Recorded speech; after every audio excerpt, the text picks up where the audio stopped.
young people at the moment are struggling to understand the older generation because times have changed. Technology has come in. They've moved on. Yes.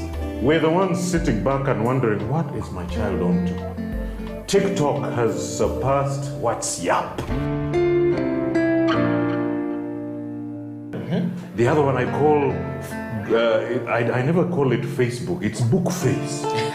Why are you on Bookface? Dad, it's Facebook. Yes.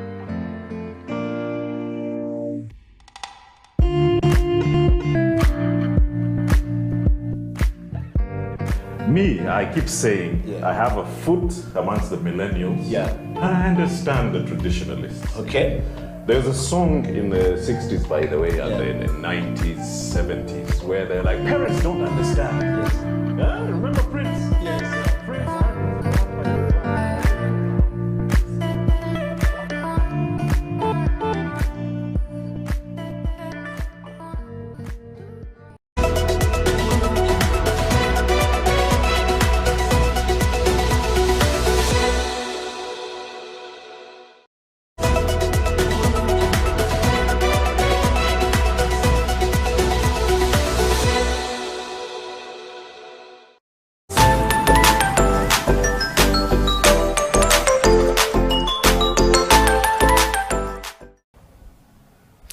It's a beautiful day in Kampala, Uganda, and this is House of Talent Television. My name is Ateng Emmanuel, and this is the Coffee Break Show, the show where we talk about everything that involves coffee, from the tree to the cup, like the baristas like to say it.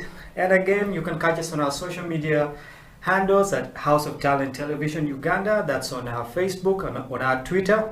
And you can also catch us on our website, houseoftalentug.com. Let us know what's happening on your part of the world. Is it daytime? Is it nighttime? Do you have your cup of coffee ready? Do you have your pen and paper ready? Because today we have two gentlemen in the house. Before, we have had guys who are baristas, guys who are very accomplished, people with brands, you know, but today we want to get to know from these guys who are students at Brew Plus what it takes to be a barista, basically from the beginning. So if you're out there wondering that you want to become a barista, you want to become a student of coffee, where do you start? How do you start? These guys are in the house to let you know how that's happening. Gentlemen, you're very welcome to the show. Thank you so much. Very good to have you guys at our House of Talent. Thank you for honoring our request to come here. To start off the show, okay, we want to know who you guys are, all right? I know part of who you guys are, but you know, there's someone out there seeing you guys for the first time wondering, okay, who are these good looking guys, you know? There must be some girls there wondering, who are these good looking guys seated there, you know? So I just want you guys to introduce yourselves. We'll start off with you, Simon. Who are you and what do you do? Thank you very much, Emma. My name is Simon Oibi. Yeah. I'm a barista to be. I think I joined barista school earlier this year. Yeah. I didn't know about coffee, and a friend of mine introduced me to a barista school here in Kamocha. Yeah. And then that's how I came to join the coffee field. Yeah. It's amazing because I was doing something else very different from coffee. I didn't know about coffee completely. Yeah. I used to see coffee in the garden, and I was wondering what coffee was exactly. So a friend of mine said, I've been so much pressurizing me because I wanted to go out there to look for, you know, some money, like any inquisitive man can be. Then he said, no, if you want to go, then I have something else that you can do. Maybe if you want to go to the Middle East, so you can earn something a little bit more.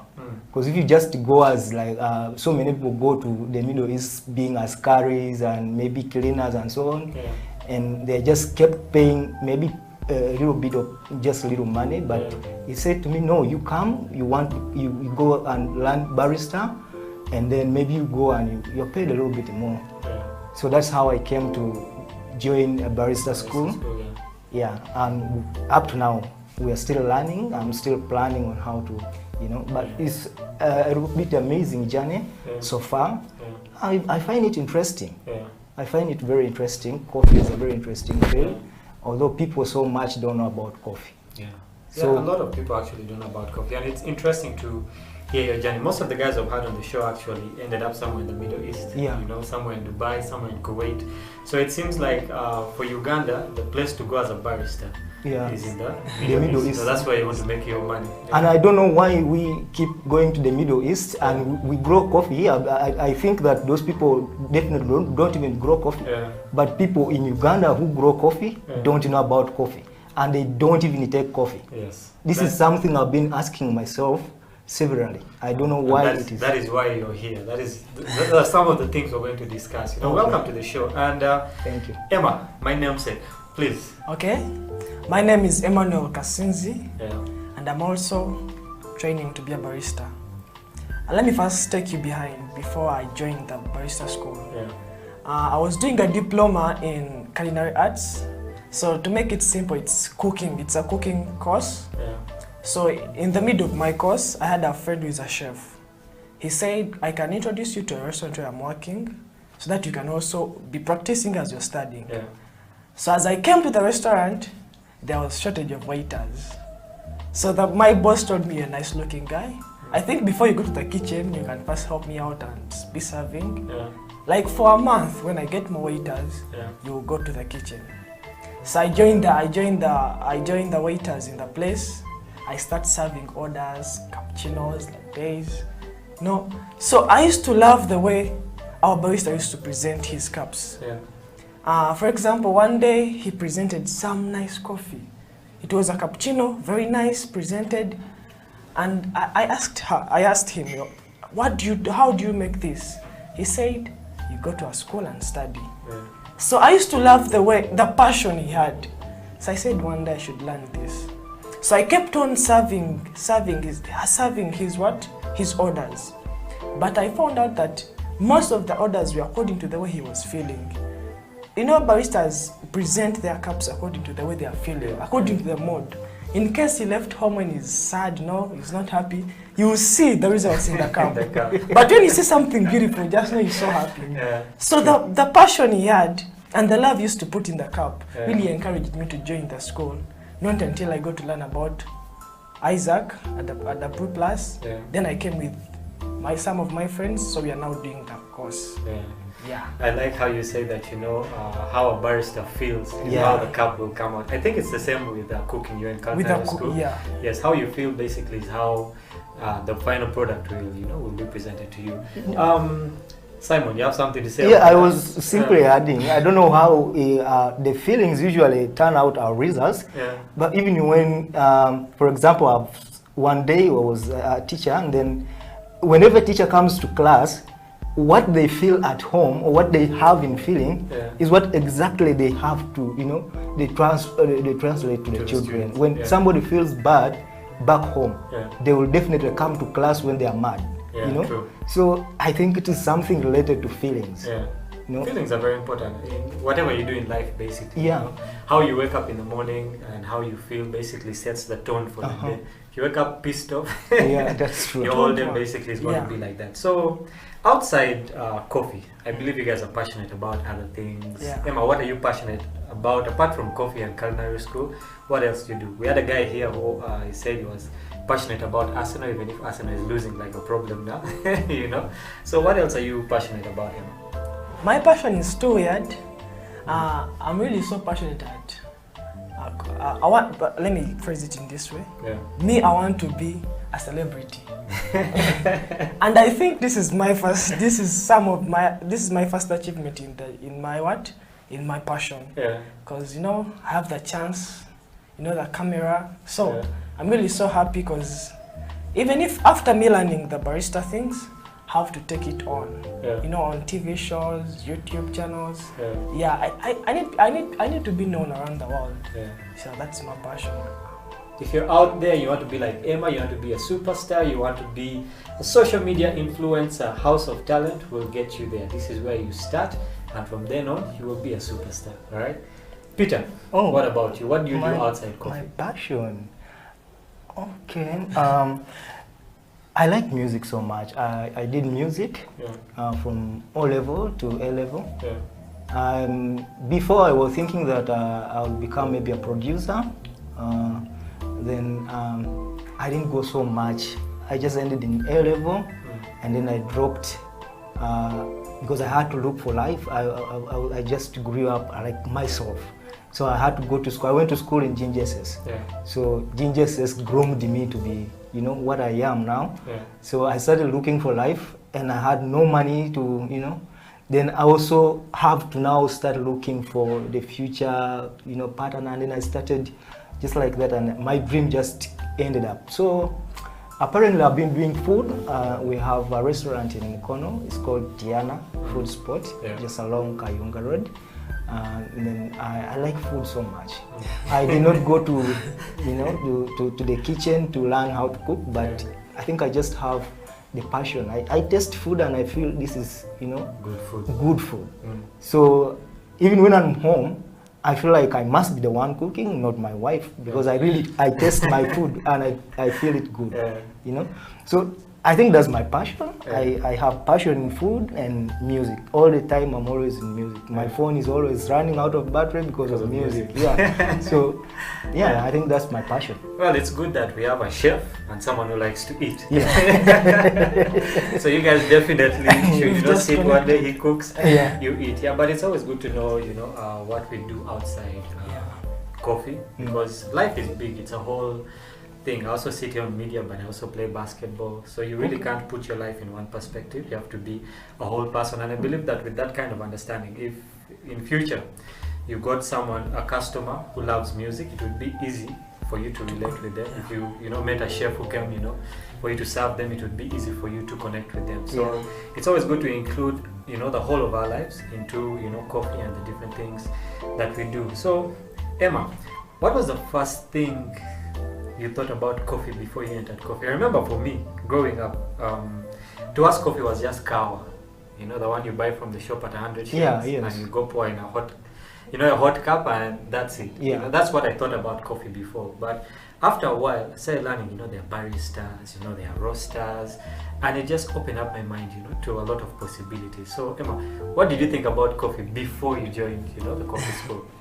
It's really so funny, but before I got to know more about coffee, I used to think that coffee is for the elderly men, because you know the way they sell coffee in the local way. There's where they tie it in their banana. Are they banana leaves or what? I don't know. Banana leaves, yes. Yeah, they tie it in that banana leaf. So they used to tell me that it's the old guys to eat the coffee, so you have to go and buy. So I didn't know anything about coffee except that. Not until I got to learn more about coffee that it's really so nice, and so it's rich of nutrients and a lot of other things. Yeah. What about you, Simon? Yeah, it's funny knowing about coffee. Like you said, I used to know coffee like, you know, a pack of 100 shillings, and then you know, put it in water. That's what I knew coffee was. Little did I know it is a broad field. It's really a very broad field that people don't know about. When a friend of mine introduced me to Brew Plus, that's when I started learning that, this is how coffee is.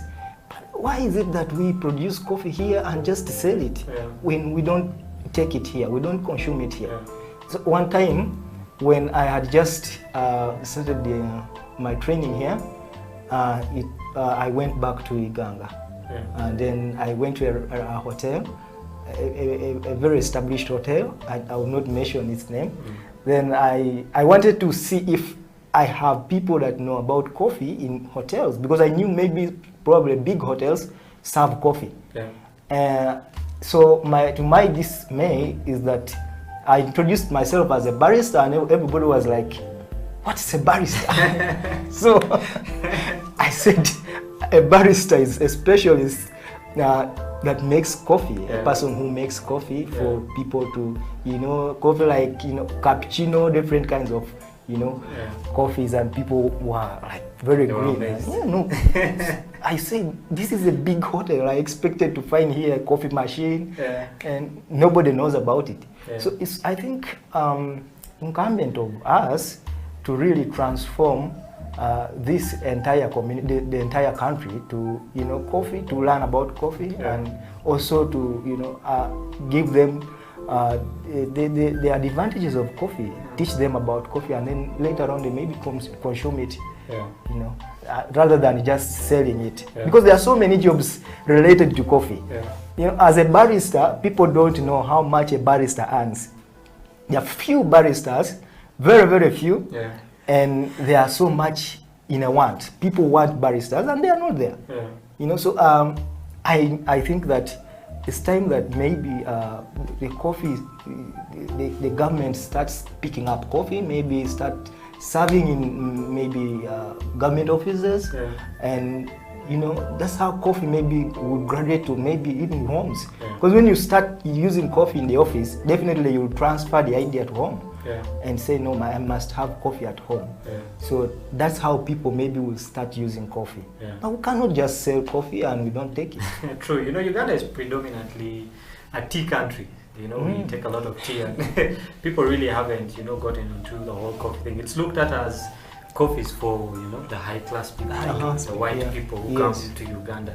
Yet, you know, even a person at their homes, coffee is a basic thing. You can actually brew coffee at your home, you know, with very, like, the apparatus is like the one we want to use after, you know, to brew some coffee. Let's take it back a bit. Emma, what was your first day in class like? You know, sat in class and probably Isaac is talking about, you know, all this Robusta coffee, it's like about coffee machines, you know, what was your first experience like, you know, that first day of class? You know, Isaac always tells us that what you expected and what was presented. So when we are reporting for the training, I used to think that you're going to be learning how to make flowers every day. You know, those flowers they put on the cappuccino, being on the machine every time. Not until I got to know that you have to learn how to plant coffee, how coffee is harvested, the different methods that coffee undergoes. You know, it is really something so wide and deep. So if you can't be patient to learn, that's why some of the baristas in Uganda are just baristas to make money, but not experts, not professional baristas, not baristas that can come out of their stations to come and explain to the customers why the taste of the coffee has changed. Why is this coffee today tasting differently? For them, they know how, so long as you know how to put the flour on the cappuccino, you are a barista. You know? But now, at least now I know that. I know more about being a barista. Now you know it's a way bigger thing. It's It's not just something way serving coffee. bigger. Because anyone else can serve coffee, you know, Yeah. but there's a level of professionalism that you have to put into this. Simon Peter, I won't ask you the same question because I know you started way before him. But in a class, basically, I believe that for your groups, you're either 5 or less, okay? And there are very many different, you know, characters in a class.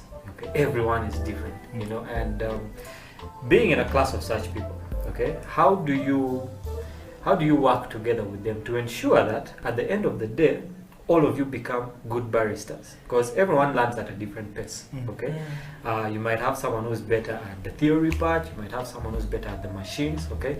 So how are you working together with the people in your class to ensure that at the end of the day all of you are very good baristas? Okay, maybe to start with my first day, I want to add in my first day, and when we came to class, Isaac served us coffee. To me, I had not taken coffee that much, and when he served coffee, it was very concentrated coffee, and I tasted it and I felt bad, so I asked for sugar. I said, no, but you add some sugar because really I'm not feeling it. You know, so it's a funny taste that you get used to gradually. So we were like 7 in a class. We had some girls, 3 girls, and then 4 boys. And we would help each other every other time. We help each other, we take notes and read, and then in the morning when we come, we discuss. And then even when we are doing the latte art, we help each other. Please, you have to steam like this, maybe with the espresso machine. You have to steam very well, and then you make the latte art. You know, you help each other. That's how we cope up to help each other. You know, at the end of the day, you become a good barista. And many times they tell us that those people in the Middle East simply want you to have the latte art. But of course, the knowledge, the coffee knowledge is very much important.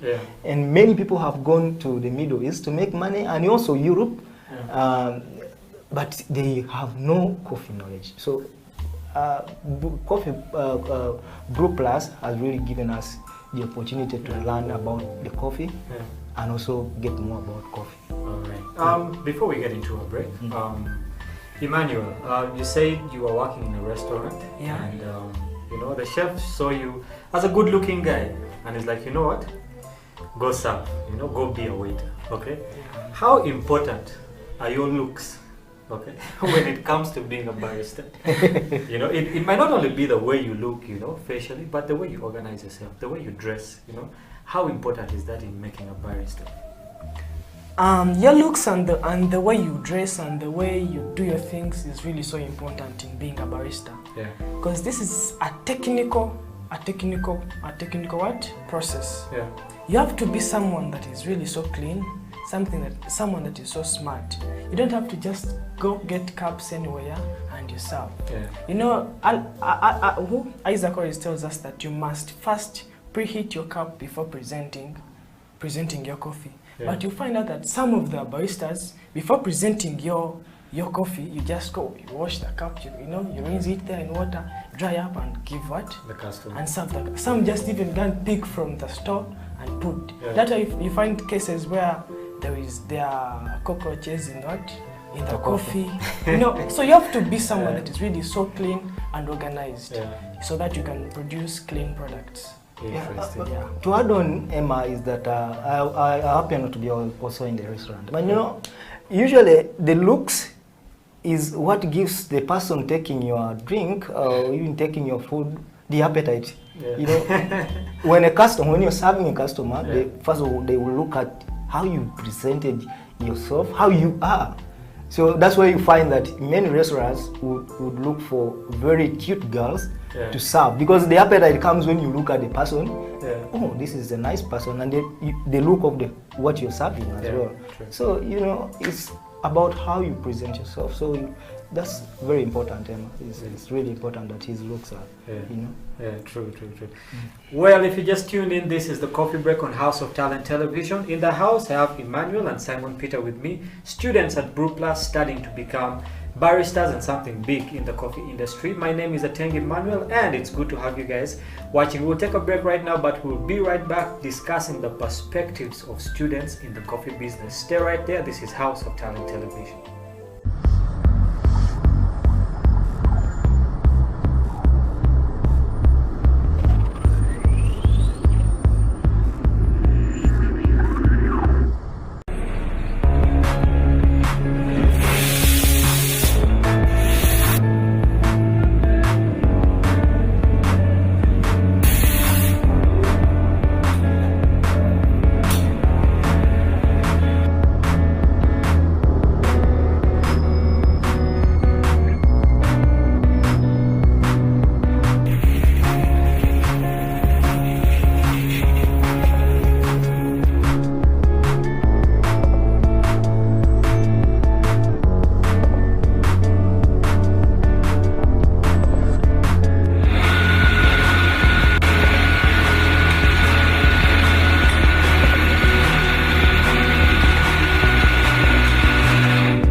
Welcome back to the Coffee Break on House of Talent Television. My name is Ateng Emmanuel, and with me in the studio, Emmanuel, my namesake, and Simon Peter from Brew Plus. These guys are students who are starting to become baristas. And before we left off, we're just basically discussing who they are, what they do, what drew them into the coffee business. And coming back, we're going to discuss their perspectives on the coffee business. What did they think? What do they want to do? What do they want to achieve? Peter, I'll go to you first. Yeah, you told us who you are, what you do, you know, where you started your first day. You know, you actually didn't like the cup of coffee you were served, but you know, after some time, you know, the taste started getting to you. So we just want to know, because coffee is a process. You know, the baristas always say it's from the tree to the cup.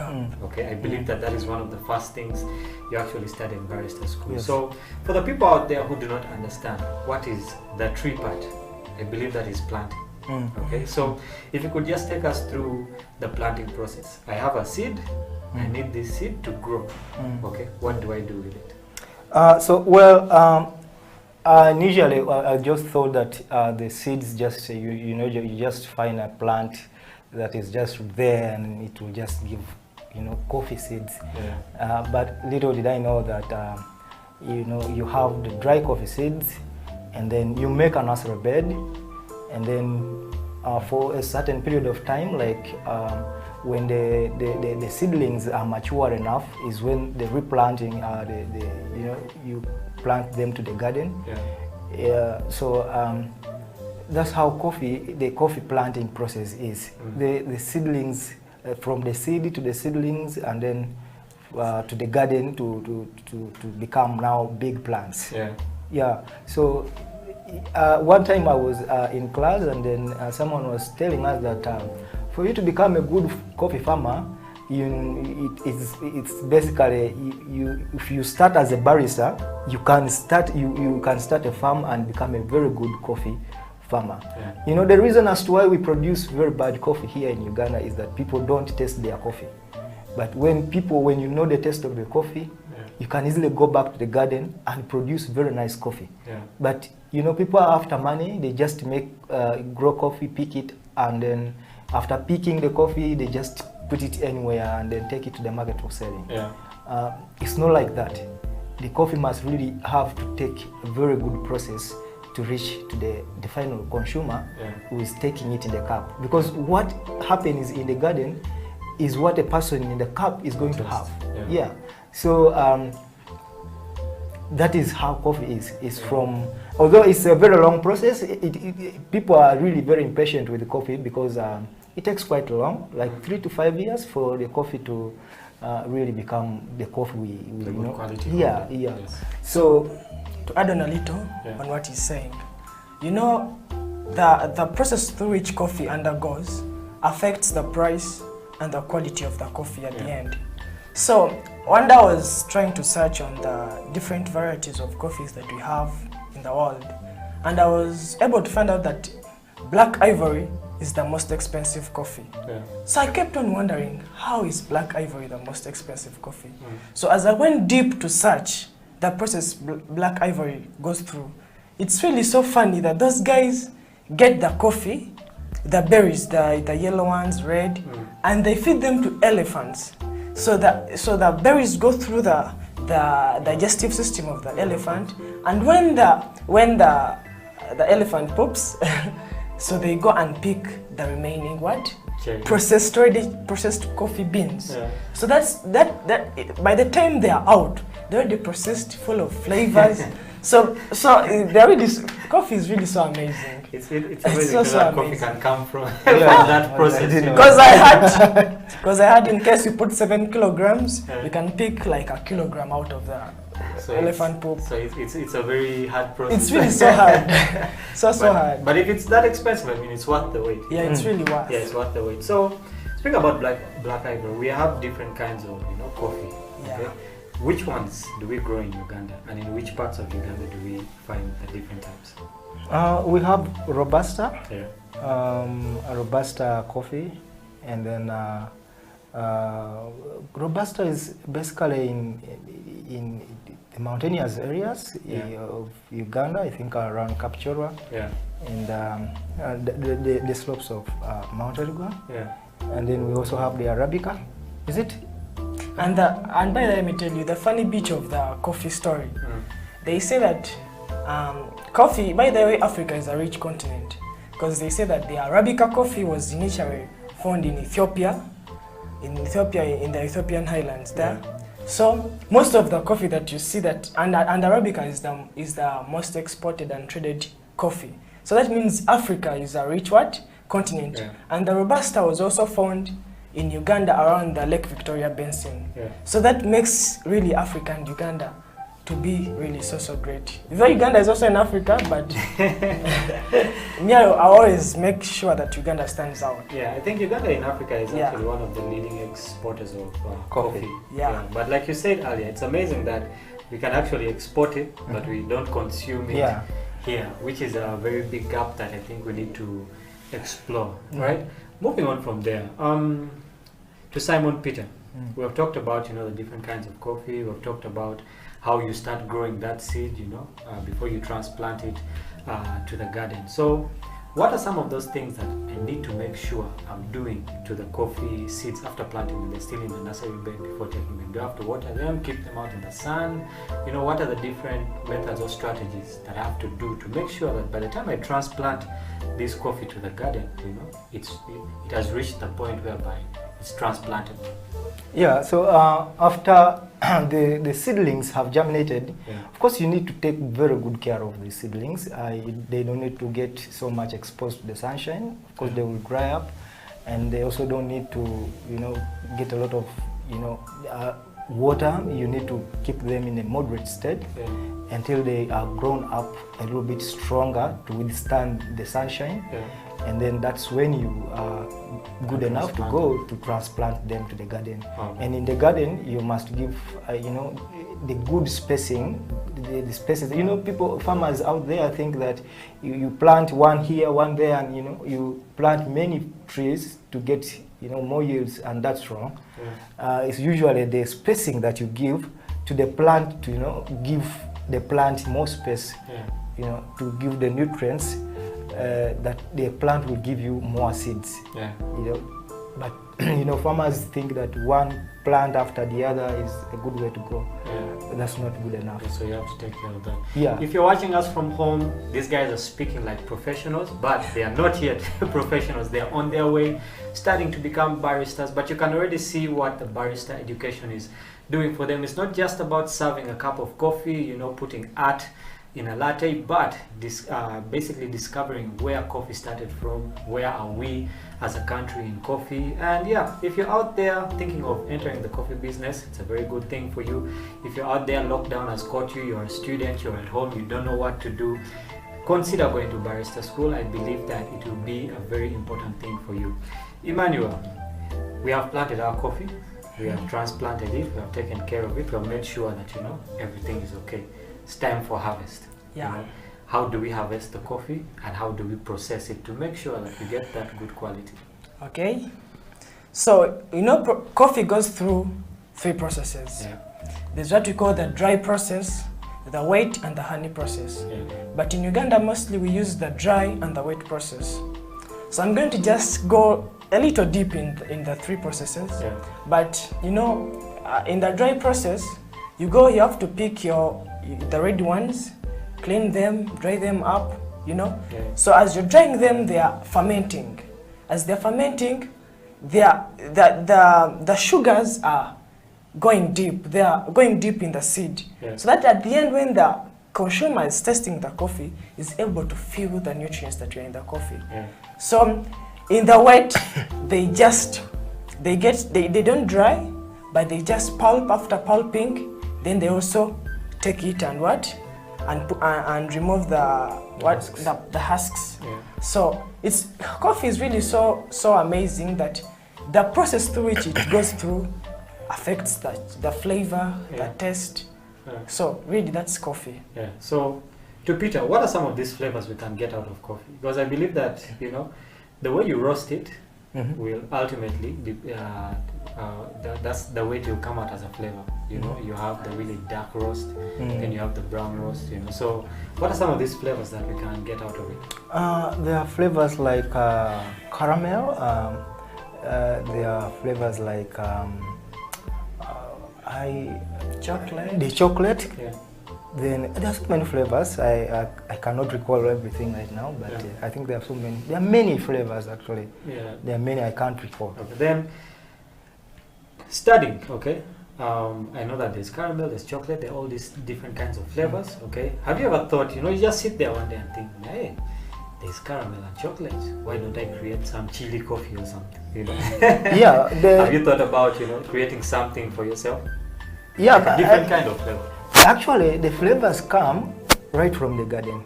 You always tell us that when the plant is in the garden, what nutrients it gets involved with is how the flavor will come. Yeah. When you grow coffee together with maybe jackfruit, some plants around jackfruit tree, you're going to find out that as you're taking this coffee in the cup, you will always feel that there's some smell, there's some flavor of jackfruit in that coffee.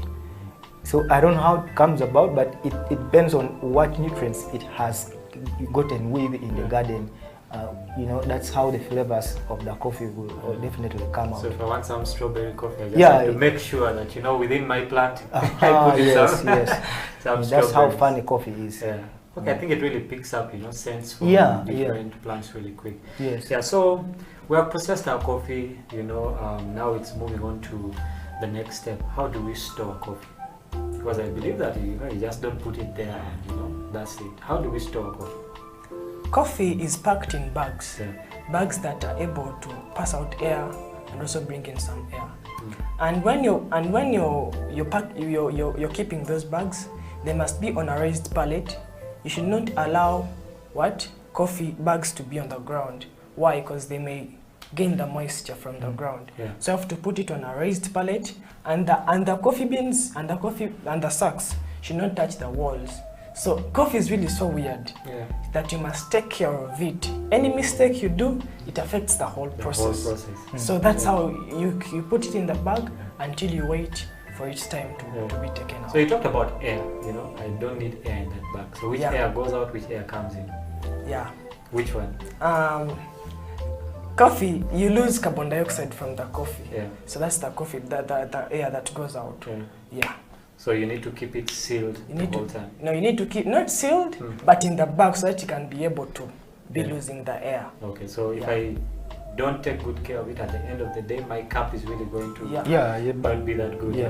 Yeah, that's interesting. So coffee is like a baby, basically. It's like a baby. It's a baby that you really, have to take very good care of. Right from the garden. For the final result. Okay, we've talked about, the coffee process, and at the end of the day, you guys want to be baristas. But I believe that coffee is not limited to being a barista. Yeah. So, to Peter, what are some of these different aspects that we can get involved in? Apart from just being a barista, what other professions are there within, the coffee industry? I think a farmer is a basic, the foundation of coffee. Yeah. So you can be a farmer, you can be a coffee dealer, and there are so many coffee dealers, then you can also be a barista, and then you can also be a coffee roaster. A coffee roaster, yes. A kappa. So yes, there are so many people that are involved in the coffee. Yeah, but these are all jobs that we are not looking out to. Yeah. We just look at coffee just like that, and we export these jobs abroad. Yeah. Because when we export this coffee, these jobs are created for people there. Yeah. You have to be a roaster. There's a roaster. There's a kappa. A person who tests these different coffees to see which one has the best taste. So, and then there is also a barista, and baristas are not here. They are there in those countries. We are exporting a lot of jobs. And then maybe we only have farmers, but which farmers are also not very much educated about coffee. They don't know about so much coffee. So we can be a trainer. You can also be a trainer. We are in school. So we are acquiring knowledge. Then later on, maybe we can also have our own schools and train children, people. So maybe, so that is it. Well, you're hearing it there from Peter and Emmanuel. We have them in the house today on the coffee break. If you're out there, you're a barista, you're a professional in the coffee industry, shout out to these guys. Send them a message. Let them know that you support them. Let them know that you are waiting for them, when they get out of school. If you want to give them a job, also here they are. You can comment down in the comment section and just show them some love. We'll take a break right now for you to get a cup of coffee, for you to get some rest, but we will be right back. And after, we shall be brewing a cup of coffee. We want to see how much the students have learned at Brew Plus. We'll take a break right now. This is the Coffee Break on House of Talent Television.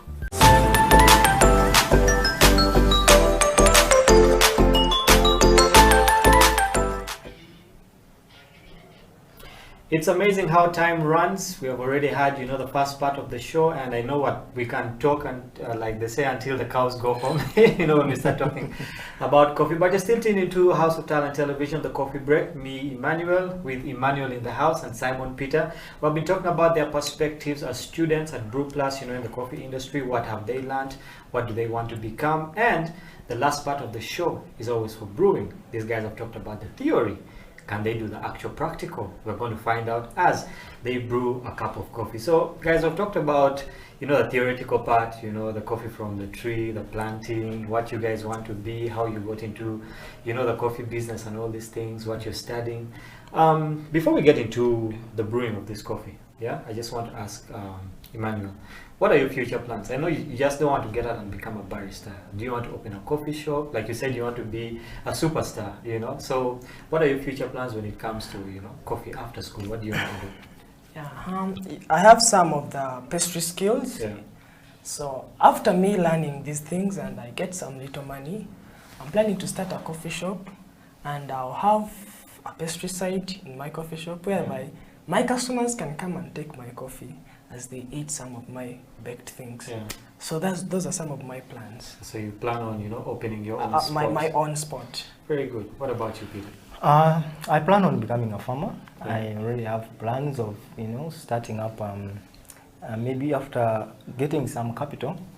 It's best to become a farmer because you're everything. You give direction to the entire process. Yeah. Because I have now the coffee knowledge, it's best that I got the field and also farmers out there learn from me. Yeah. It's best if you become a barista because you taste the coffee, then you go back and become the farmer, which is not the case now. So I think that if I become a barista, I have the capital to begin up a farm, I'll go back and begin up a farm. Yeah. Maybe also I have my own coffee sell my own coffee. Yeah. And not have middlemen in between, because coffee is really very much expensive.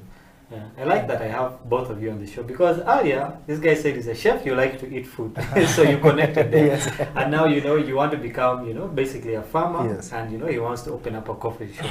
So you're going to supply yes, him at the I end supply. of the day. Yes. So I think you guys should really stay close together, because that kind of relationship is very important. Well, we're going to get into brewing a cup of coffee now. I'll hand it over to these guys. We have our stuff here that we're going to use. First of all, you guys have to tell us what is in front of us, what we're going to brew, basically the whole process. But before we start, I just want to tell everyone at home, we talked earlier about hygiene. Hygiene is very important when it comes to the coffee business. Basically it affects, the whole process, okay? So before you start making your cup of coffee, what you need to do is make sure that you're clean. And which parts are you going to use most? The hands. Okay, so here at House of Talent, we always encourage you to use, sanitizer. Always sanitize before, because even the times that we're living in, everywhere you go, you have to sanitize and make sure that you protect yourself, protect your customers, and basically protect everyone who's around you. So before we get into brewing our cup, I just want to, sanitize these guys. You can watch at home there, so that you can know that our hands are clean. Thank you. Before we start this, so guys, I'll just hand it over to you. What do we have in front of us, basically, and what are we going to be brewing for the people at home? Yeah, thank you so much. So I'm going to teach you how to make simple coffee at home. In case you're able to get yourself a this is called a French press or a plunger. So I'm going to take you through. So we have our hot water here, and this is our kettle. Yeah. So you first have to put your hot water in, because you put your hot water in the kettle. So to Simon Peter, how hot should this water be? The water must be really hot. It must be 100 degrees. Yeah. Yeah, it must really be hot. Okay. Yes. So sometimes I've seen, you know, some baristas coming with thermometers basically to test how much, you know, how hot the water is. You know? So we have to make sure that it's heated to a certain point. Yes. Okay. All right. So we got to that. That also depends on where you are. There are places that are really very much hot. Yeah. And you don't need something too much hot. Okay. Yeah, so you need to keep it moderate. you need, it varies where you are. Okay. Yeah, so some people think that is not more than like not 100. Yeah. Others think to 60 because where they are, it's really so hot and you don't need something really so hot. Okay. Yes. So as a professional barista, Yeah. you know that you have to first preheat your vessels before using them. Because you're not supposed to serve a beverage in a cold vessel. Yeah. So you have to first preheat it. So after making sure that your vessel is hot, I think the temperature is now enough. So initially in the restaurants, you have to measure. You must have a measuring scale. Yeah. But this is just homework. Yeah. Yeah, you're making your coffee at home. Simple work. Yeah. So you have to get your coffee. So you're free to put the number of scoops you want, depending on the level of coffee you Concentration. want, on the concentration. So the more coffee I put, The more you the stronger the stronger it gets. Okay. So you are 3, so I'll put 3. So as you continue that, Simon Peter, Yes. I've heard in some instances people ordering cold coffee. Yes. So does cold coffee go through the same process before it comes out in the cup? You use ice blocks to make the coffee cold. Okay. Yeah, you use the same process, but you can use the ice cubes to make the So coffee. basically it starts off as hot coffee, Yes. then I put in the ice cubes and it ends up as cold coffee. Yes. So does that kind of ice affect the, you know, the flavor at the end of the day or the taste of the coffee? The taste will remain the same, but Yeah. of course the coffee is cold. Okay. Yes. But with a little bit more of water. Yes. Okay. So let's continue. We've gotten to that point. So after putting your coffee in the vessel, Yeah. you're supposed to pour the water Okay. in a circular form. Actually, that is what I wanted to test. You guys have passed the test. For every barista that has come here, the first thing they did was preheat. Okay, and when they were pouring the water, it was in a circular motion. Yes, They just don't yes. pour water, you know. Yes. And you It's know like why? pouring for tea. Yeah, why do we do So this? that all the dry spots can get the water. You soak everything. You Yeah. soak everything in water. Interesting. Yeah. So if you guys hadn't done this, I was going to go back to your teacher and say, boss, you know what? These guys did a refresher course. But you just doing simple things like this really shows, you know, the level of professionalism that you guys have already acquired, even in, you know, the little time that you have been in school, which is a very good thing. So for the people out there, it's encouraging, you know, to see you guys. How long have you guys been in school anyways? How long, Emma, have you been there? It's now 2 weeks 2 so weeks, far, yeah. but you can see what I can do. Yeah, in 2 weeks you can actually do this. I'm a little bit older and I've taken time, Yeah. although I just come and go back because I don't live here. Okay. Yeah, apparently I live in Mkono. But So I just basically come about a month for you guys, yeah? yeah. Okay, so after pouring our coffee in a circular motion, you know, what next in the process? You stir. Okay, we stir the coffee. Yeah. And why should we stir the coffee basically? So that all the spots can get water. Okay, so we have to also degas it in a way. Yeah. Right. So if you're watching from home, these guys have been in coffee school for no more than a month. And if they can do this within a month, imagine what you can do within 2 months or 3 months, you know. And I believe that, you know, at this point we have to leave our coffee to brew. Yeah, for 4 to 5 minutes. For 4 to 5 minutes. So Yeah. as our coffee brews and, you know, we're coming towards the end of the show, Emma, I just want you to look into the camera. Okay, I know there's someone out there, you're a cute guy, you know, wanting to be an influencer, you've already spent 2 weeks in school. I want you to look into that camera and tell someone out there who's very unsure, should I join the coffee business, should I not join the coffee business? Just look there, encourage them, you know, what have you learned and what can you tell them to pull them also into the coffee business?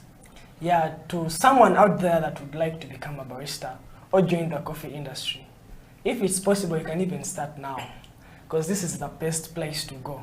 You know, I used to like working simple things, you know, I don't like hard work, because you can see my spot. I'm so weak. So, the good thing about coffee, you're paid to do your passion. Yeah. You know, you do your things very simply and very nice, and then you're paid good money. Yeah. So if you have a chance to learn such things, please just join. Yeah. And the market is there. Because most of the people are not aware about this. Yeah. People are not aware about coffee. Coffee is something that is really too wide. Yeah. I'm sure after learning here, after my school, there are so many other opportunities waiting for Yeah, I me. want to come So if you have a chance, just join. Interesting. Yeah. What about you, Peter? The same thing I would like to, to call upon my mates, people who have not yet learned about coffee, that there are many opportunities in the coffee field. Yeah. Very, very many, and very virgin. The coffee industry is still very virgin, and Yeah. we've not explored anything in the coffee. So there are many opportunities. Just come right now and join, because you will be the first people there. Yeah. You know, you will be the first people in Uganda probably. One time I heard about government's plans about on giving coffee to So maybe you can have a job as a barista somewhere in a government office. Yeah. So there are many opportunities. Even going to Europe as just a barista, you can go to Europe and make money. Yeah. So there are many plans. So people should come now and join Brew Plus. Yeah. Brew Plus has given us this knowledge, and is still giving out the knowledge. Yeah. So let them come. Let everybody come and join the coffee business. Yeah, I like that right now there are very few people actually, okay? Yes. And for you to get into something when it's new, okay, you will have more experience than the other guys, But if you want to get into it when it's really populated, everyone, it's like how we have arcades in town everywhere you can. like how Chameleon dominated the music industry when he just came in. Yeah. But everybody is now a musician. Now everyone is doing music. So yeah, it would actually be a very good time for you out there to get into the coffee industry now. The courses are not that expensive. I mean, take it as an investment. You're investing something into your future, and it's something that is going to work for you for very many years to come. Yeah. Before we started the show, we're just talking about how you guys, there are some people out there who are watching you guys.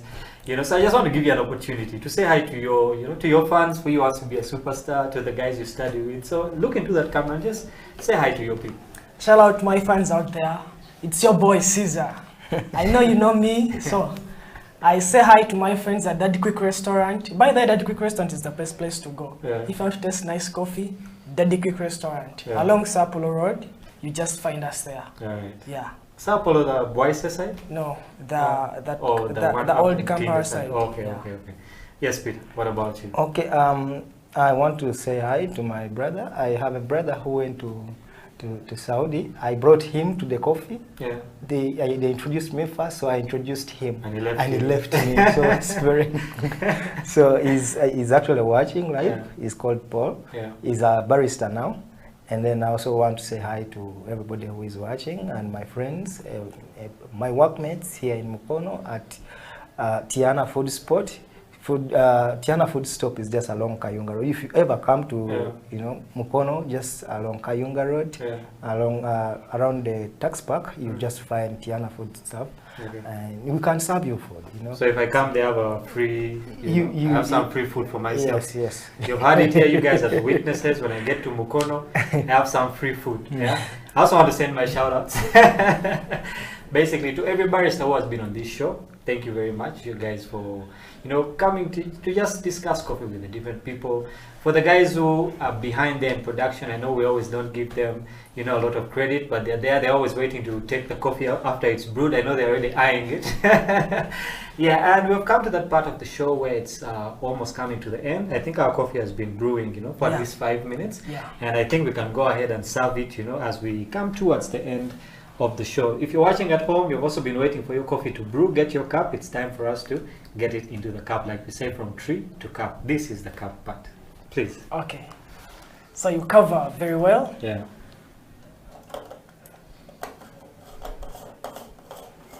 So you push down Yeah.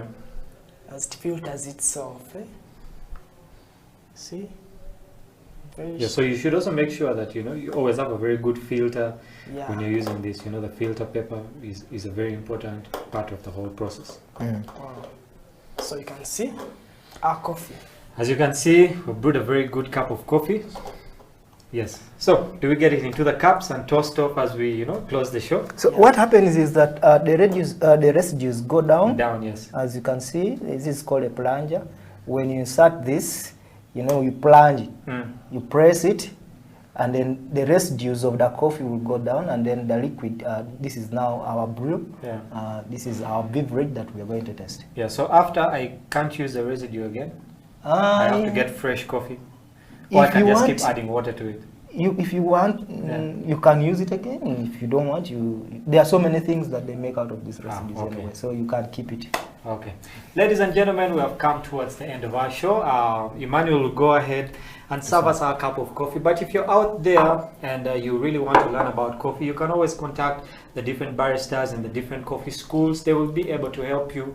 If you're at home, you're in lockdown, I know that school hasn't yet really begun. Don't sit at home. Always get something that can add value to your life, and getting into the coffee business is a very good idea. At House of Talent, we also bring you the Coffee Break Show, where we let you guys know everything that you need to know about coffee. We have fun with different baristas, we have fun with different roasters, basically different people in the coffee industry. And our cups have been served, and I'll just have Emma take one, and also Peter will take the other, and we'll just toast off, so you guys can take a cup each. This has been the Coffee Break on House of Talent Television. My name is Emmanuel. I had Emma with me in the house, who is going to be a future superstar. So you should get to know him now before he becomes a superstar, so that when he becomes famous, he can remember you. We also had Simon Peter in the house, who is a barista. He wants to become a farmer in future. I believe that you're going to export a lot of coffee. Yeah. These guys are going to be something else in future. If you're out there, you're a barista, you're a kappa, you're a researcher in coffee, do give us a shout out. Let us know if you want to get on the show, so that we can basically build a very good community of baristas. But from us here, we're going to toast off to the Coffee Break on House of Talent Television. Thank you guys very much for coming. As we enjoy our coffee, have a good day. This has been the Coffee Break on House of Talent Television. My name is Ateng Emmanuel. Till next time.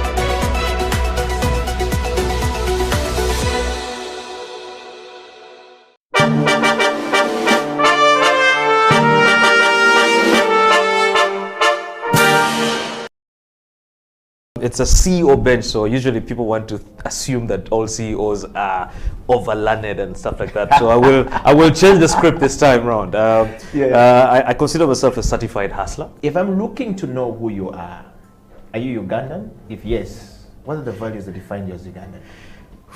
That's the easiest question, I think, to answer.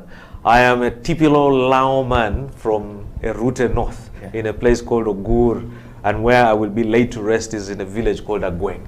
So if you go there and you just say Otoa Tony, they won't really know me because my father is also Otoa Tony.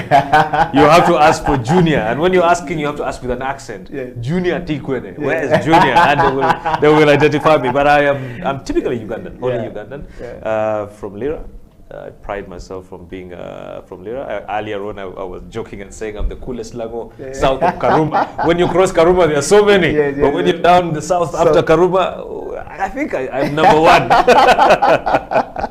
Wow. Well, now that you know Tony Otoa is Ugandan, and of course, what are the values that define you as a Ugandan? I think it's the love for country, love for nation. You know, truth be told, the country is in a lot of, it's a crisis. Leadership crisis, economic crisis, social crisis. There's so many mismatching areas. But at the end of the day, it's home. You know, you cannot run and abandon your home because of the issues in your home. I think that then creates an opportunity for you to do something to change what's happening and what you see as a crisis. So in terms of what I see as a value, or what I take out of that for me, I think is just the love for country, the need to serve country the best way I can. And I mean, I can't say I can change everything, but the little I can do to create a difference, I think is more meaningful. Wow. Yeah. Mr. Tony Otoa, growing up, what did you want to be in life? And what was the journey like for Mr. Otoa? Yeah, you know, my father is crazy. My father would call us and he would show me the compass. The idea was supposed to be a pilot. You know, the planes would fly over our house and my father would be like, yeah, you're going to be a pilot. Yeah. But of course, as you grow, you realize that you have so many things that really define you. I was never a sportsman. So I enjoyed a lot of debate and, you know, a lot of indoor activities. And that is, I think, what really drove me into some of the things that I do up to today. Public speaking, the love for debates and really a lot of intellectual discourse and all this stuff. But besides that, I think it's also the fact that I won't lie. I did not know what I wanted to be.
private sector is not yet fully utilized, because not everybody can be employed by government.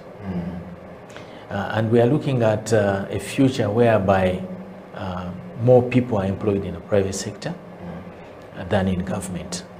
So I think if we all work hard, if we all work together and invest in the right areas, there's been a lot of talk about value addition in the agriculture sector, in the mineral sector. If there is enough investment in those areas, I think it can create enough jobs for our children and grandchildren. Okay. Yeah.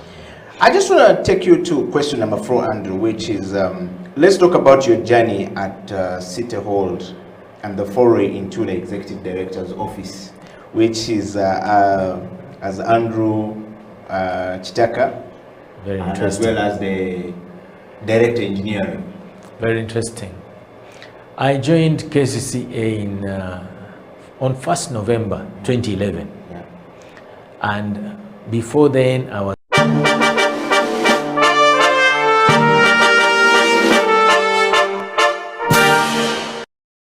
for so much. Yes. CEO of whatever. Yes. They give so much This is the reason why you're actually on the bench. because of my credibility. Thank you so much. But now they attack you, they vilify you, and the goal is to weaken you financially. Is to weaken your honor. These are slanderers.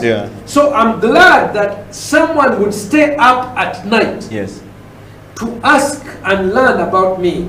And I pray that in the next 2 months, because I know many Ugandans who travel overseas, when they go there, one of the things, because the media has been so much, and Sam Kutesa, the Minister of Foreign Affairs, has really not done a good job. He has dropped the ball on this issue. Why? So many of us are being accused of being gay killers, including me. You've just heard that person.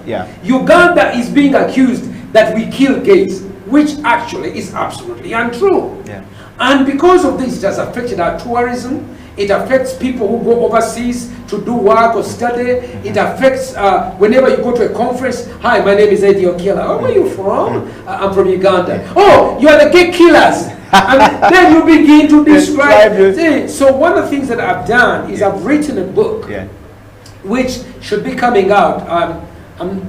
I know that I keep saying the same thing, but the work of doing a book takes a long time, and I wish I could be supported. You know, many people who write on this subject, like Sylvia Tamale, she's supported by the Rockefeller Foundation, Carnegie Foundation.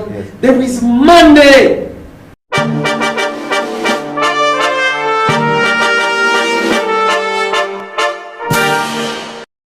There is a very big brand, and as we go on, we will probably discuss the things we're trying to do to see that things change for the better. Good. Sean, on the CEO bench, for everyone who is following, we're live on our YouTube studio where we actually stream from. So YouTube studio, for everybody asking for a link, is actually House of Talent Uganda.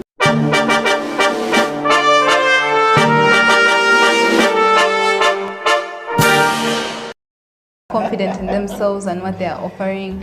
I think that's the biggest problem. Like, women will easily settle for a less pay than men would. Mona Onyeitodeke goes on to say, I think this is a comment, says, I didn't know that beauty products are taxed at 60%. Whoa. They are. I pray that changes soon, but they are.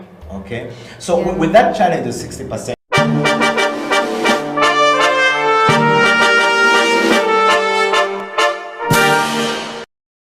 setting up the company, you're doing tours all across the world. You know, a personal account is great, but how these things are taxed becomes important for your business later on. As soon as you cross that threshold of 50 million a year, you know, you're now in the interest becomes more shares. Yes.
have to know each equipment. You have to know the brew ratio. Actually, the brew ratio is, I think, the most important. Brew ratio now most people may not understand. It is the ratio of the coffee powder to water, and the yield. Water in this article will bring us into the yield. If I put 10 grams of coffee into my portafilter, how much of it am I exactly? So if you don't master the brew ratio, oh, everything is going to turn out a mess. You understand? Even if you know that knowledge and you don't master the brew ratio.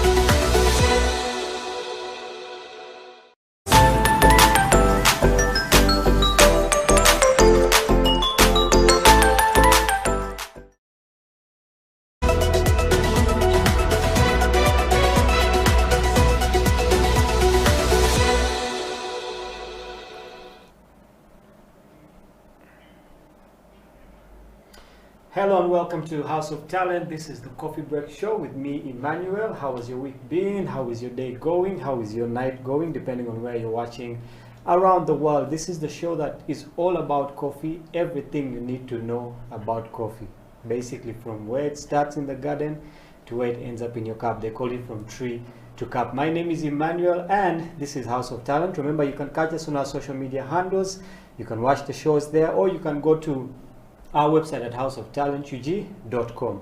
Today in the house, I have two gentlemen. Last time we had a lady in the house, so we thought we'd balance it up this week. So I have two gentlemen in the house. One you have seen, he has been here before. He calls himself an apostle of coffee, and we have also someone new on the show. I'll let them introduce themselves so that you know. Let's broadcast them out to the world. Gentlemen, you're very welcome to House of Talent. Thank you very much. Thank you very much. Thank you for honoring our invite. Of course, Isaac, you have been here before. And yeah, I'm always here. I know that there are a lot of people, you know, out there watching you and excited to hear what you have to say. You know, a lot of wisdom that you bring to the show, a lot of wisdom you bring to the coffee business. And with me here also we have Charles Kasibante. Yeah, someone we haven't seen before, but I do believe there's a lot of wisdom that is going to come from him. So, guys, welcome to the show. Thank you. It's always good to have you guys. And like I said, I'll let you guys introduce yourselves. I might introduce you guys, and I won't do you know, the good that needs to be done. So I'll start with you, Isaac, please. Yes, I'm Isaac Roxanne. Most people call me Apostle $100 because of the coffee gospel I preach. I'm someone who likes preaching the gospel of God and also the coffee gospel. As you can see today, I'm wearing a shirt saying how to win my love or how to win my heart. Buy me coffee. Make me coffee, big coffee. So if you want to win my love, these are the procedures you have to follow. So we are trying to do something like promote coffee, the gospel through the shirts we are wearing, like the way. So these shirts, you can get them at Brew Plus in case you're a fan of promoting the coffee gospel, spreading the coffee gospel. So feel free to come at the office to get your shirt. Very interesting. Charles, I'll let you go next. Please let us know who you are. I'm happy to be here. By names of Kasibante Charles, a barista at Commercial Foods. One is Chirichireka, another one is in Kolobi. I was mentored. This is my mentor, my teacher. I was in the school between 2018 to 2019. I've been in the industry for more than now. It's coming to 3 years. So I'm so glad to be here. Well, it's very good to have you. Usually for someone new on the show, we always ask them how their coffee journey started, because it's a very rare thing in Uganda to hear someone say, you know what, I'm in the coffee business, I'm a barista. Someone don't even know what the word barista means, okay? So Charles, for you, what was that thing that drew you in towards coffee? Did someone come and preach the gospel to you and say, you know what, you need to start getting into coffee? What was that thing that really pulled you into the coffee business? One of them, first of all, it was love. The love that my brother had and Mr. Isaac. Yes, it's the first thing that pushed me to come in this industry. Yes, I admired them, what they were doing. I liked the art on the cup.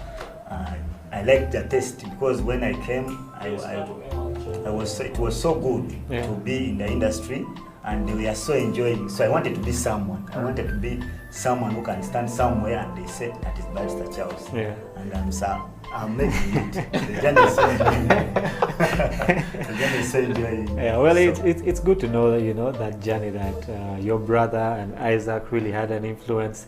I think a couple of other guests who have been here, their brothers have had an influence, okay? Yeah. I don't know why sisters are not influencing people to We shall have to look into that. Shall have to look into that. Yeah, so, yeah, Isaac, I know you've been here before, so, but for the people who don't know you, I believe that there are people here watching for the first time.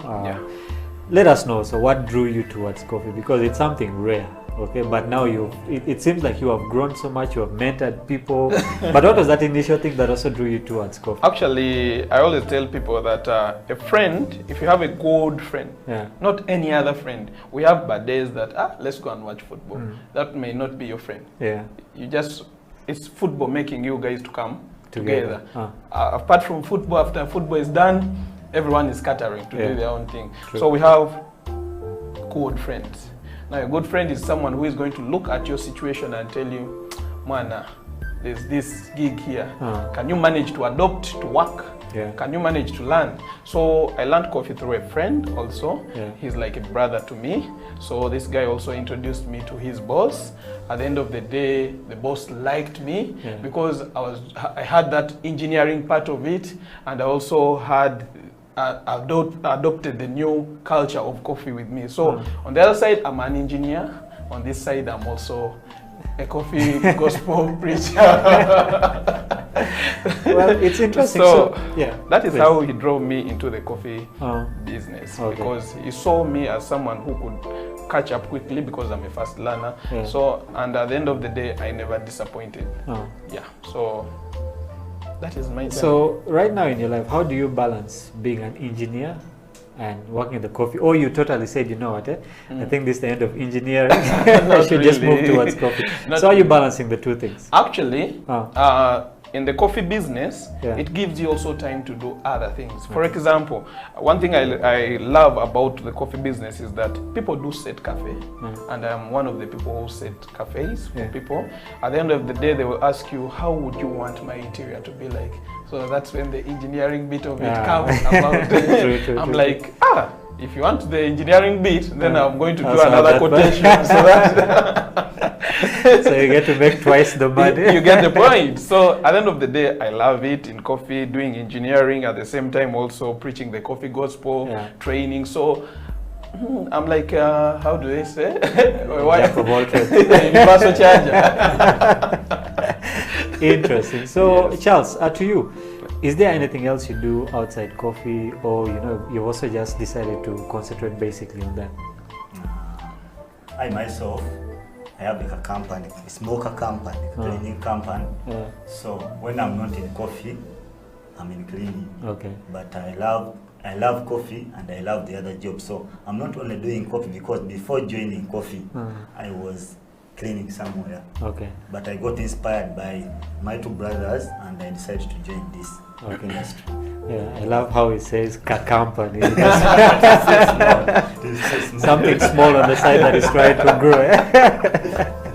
Well, that's interesting that you guys actually have lives outside coffee. Most times people think that when you get into something, you forget about your other part of life. But we have an engineer, we have Charles, who's I believe you want to build a very big empire when it comes to cleaning. It's actually it's actually a very important thing, because if you go to someone and say, okay, you know what, let's say you go for a gig, and that day the barrister at the gig, and they're looking for someone else to clean after the party, so you offer the extra service. So actually, I always use these services, and when I go to cafes, there's fumigation, and in cleaning, there's also that part of fumigation. So you see, that is the beauty of being in the coffee world.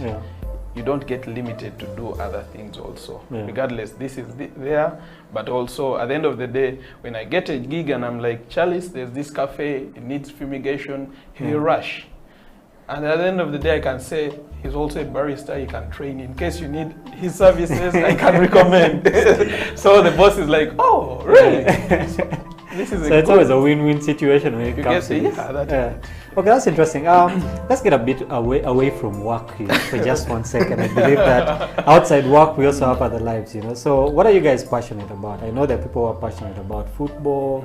There are people who are passionate about sports, riding bikes and different things. So what are you passionate about, Isaac? Like me, Isaac, actually, research. That is number one. Okay. Research about engineering and also coffee. Yeah. The other thing is I love watching movies and animations. Yeah, because I learn a lot from them. Movies. Not every movie. I specify movies. So I like watching swimming, going to the beach. That I also like playing football, but I don't watch football. I just like to go there, sweat a bit, come out, and you go and bathe and you sleep. So, but I don't like watching football. Most of my time I spend them on my laptop doing research about the field, because I'm in the business where I'm preaching a gospel.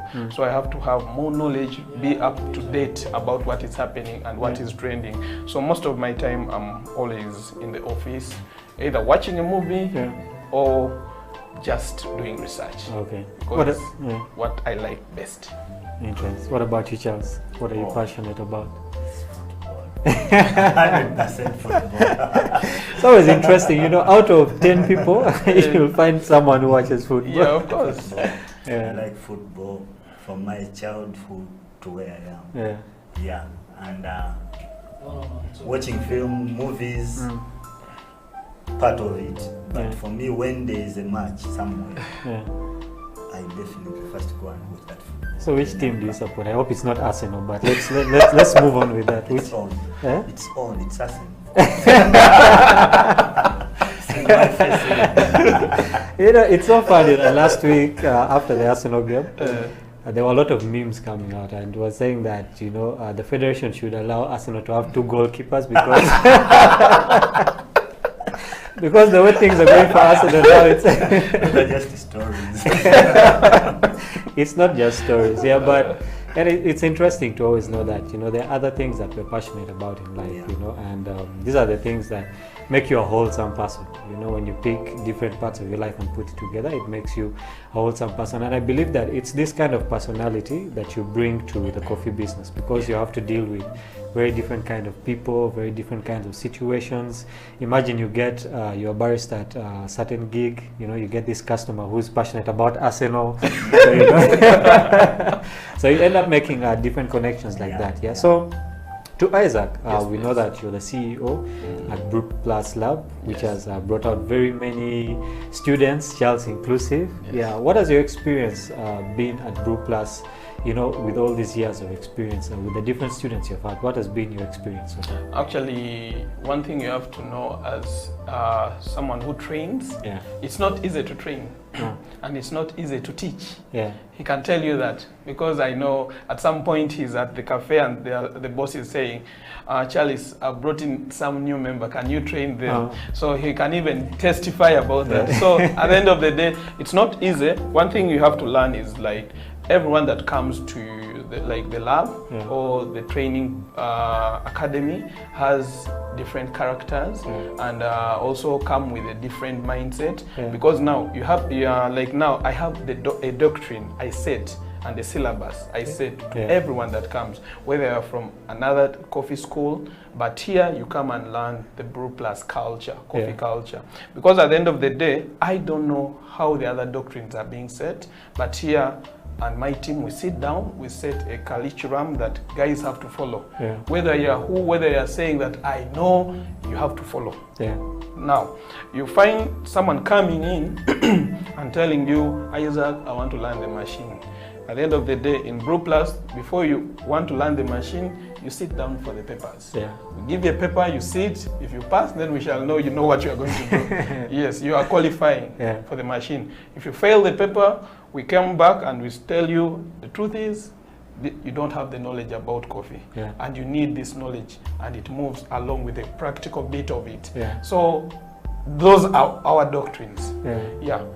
we like the money that you bring to us, but if you are not ready to adopt our doctrines, what is the use? Because at the end of the day, when you're going out there, you are representing that school that you are from. Not only you that now I'm a barrister, but you are representing that school you are from. You get the point. So it hasn't been easy, but it's just that I have my own, how can I say, how I work my magic to see that someone adopts the culture of the plus.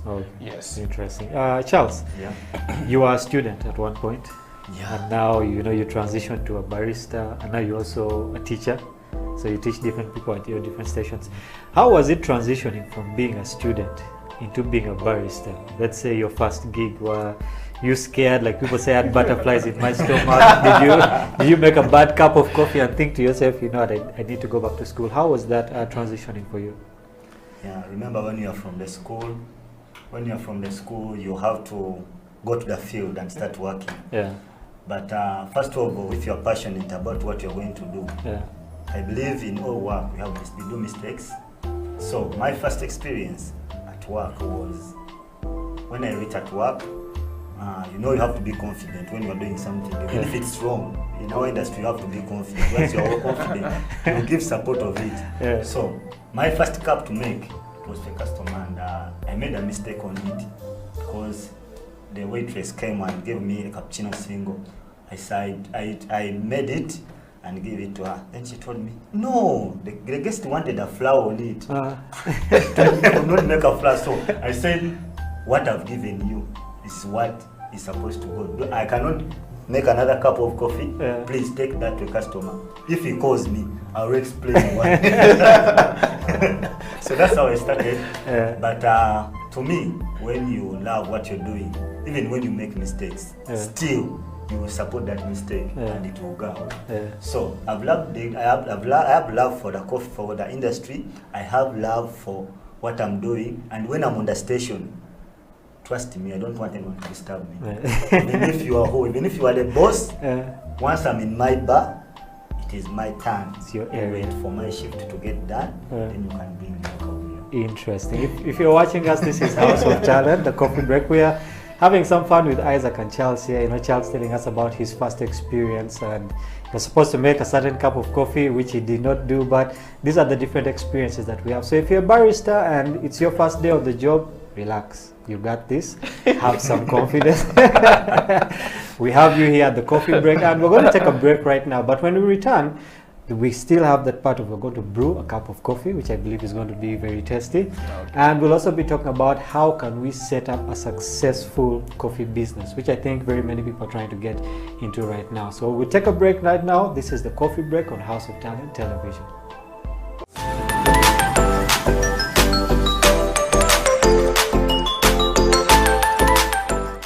Welcome back to the coffee break on House of Talent Television. My name is Ateng Emmanuel, and this is the show that is all about coffee. Remember, if you know someone who's a barista, who's a kappa, who grows coffee, and you think they need to be on the show, you can always contact us. Let us know. We'll bring them here so that we can always change information. As you know, people in the coffee industry, it's a growing industry, and we need to support each other. But if you just love the show, you can always tune into House of Talent Television. We'll be giving you guys the best information on coffee. We'll be teaching you guys how to brew different cups of coffee, and basically just have a good time like we're having right now in the studio with Isaac and Charles. Charles telling us about his experience and him watching football, supporting Arsenal. For Arsenal supporters, I think you need a lot of coffee for basically what's going on in your camp. But it's really interesting. I know both of you have, you were students once, then you passed out, and now Isaac, you run Brew Plus, and Charles, you're also doing your thing. And there are people out there who want to know, okay, if I want to set up a successful coffee business, okay, where do I start? Like from conception until, I serve my first cup, Isaac, where do we start? Now, where do you start is one. As the CEO of the project, let's say you are the boss, you have to have a good team. Even before you have a good team, you have to have knowledge about what you're going to do. Now, this is the challenge we are finding in our field, that most of the bosses, because just someone has money, he saw, like, let's say, the boss of Cafe Javas putting up a restaurant, so he's like, let me also go, I have my room there, let me make it a coffee shop. Yeah. No, things don't just work like that. You just have to, one, you have the money, right? But the other thing, you need knowledge about what you are entering into. Yeah. You get it's like buying a car and you want to drive it, but you have never driven it You don't know how to or you drive have it. never been in a driving school. Yeah. So at the end of the day, you're going to crash. Yeah, true. Now, I always tell the bosses, do you know or do you have any knowledge about this field? Yeah. If you don't have, are you willing to learn? 2, the team you're going to work with. Yeah. Now, the restaurant business or the hotel industry is too big. Yeah. We have different sectors. We have the managerial sector, where the managers fall. Yeah. We have the supervision sector, where the supervisors fall. Yeah. We have the waiters, we have the barmen, we have like the barmen. We have the baristas, we have the kitchen. Yeah. In the kitchen you'll find the head chef, we have the pastry chefs, we have the stewards. So every sector, you have to know what happens in the kitchen. Is the kitchen the same as barista? So most bosses don't even differentiate between the barista sector and the kitchen sector. They think this is one. Yeah. You get the point? So at the end of the day, you have to have all that knowledge about what you're going to invest in your money. Yeah. And the other thing, you have to come up with what they call a doctrine and recipes of that particular place. Okay. Now, for example, I've worked with Javas. They have their culture as Javas, they have their recipes as Javas, and they have their doctrines as Javas. Yeah. Javas has a policy that whenever you come to Javas, you have to learn how to do things in the Javas way. Once you leave Javas, you can do things the way you want. If you go to La Petite, I've worked with their La Patisserie, you'll find that they have their culture. The way they serve certain things is not the same way that like Javas does it. So all this, as a person who wants to invest money in the restaurant business, you have to have a system and a team that helps you come up with either that system or you build up that system as you, so that you know that here, this is our recipe, here, this is what we do, here, when someone joins, this is what they do. Okay. To Charles, you're running 2 businesses now. Okay, Yeah. You're running a cleaning business, then you're also doing it with coffee. Yeah. Yeah. Isaac has given us a good perspective, but I believe that different people have different perspectives. So, for you, let's say when you were starting the cleaning business, okay, I believe business is one thing. We could get into different avenues, coffee, cleaning, sports, and all these things, but at the bottom of it, business is the same. So, what are some of those steps you took, you know, when you decided to open your cleaning business or your coffee business that, you know, other people can learn from? First of all, before you start a business, to me, you have to have the love of what you're going to do. Like for my cleaning company, I started it because I had experience about it. 2, the location of the place. What is your target group? Yes. And another thing is marketing. Yeah, you have to know when you're starting a business, do people know who you are? Do people have an experience about you? Have you ever worked for someone at a certain place?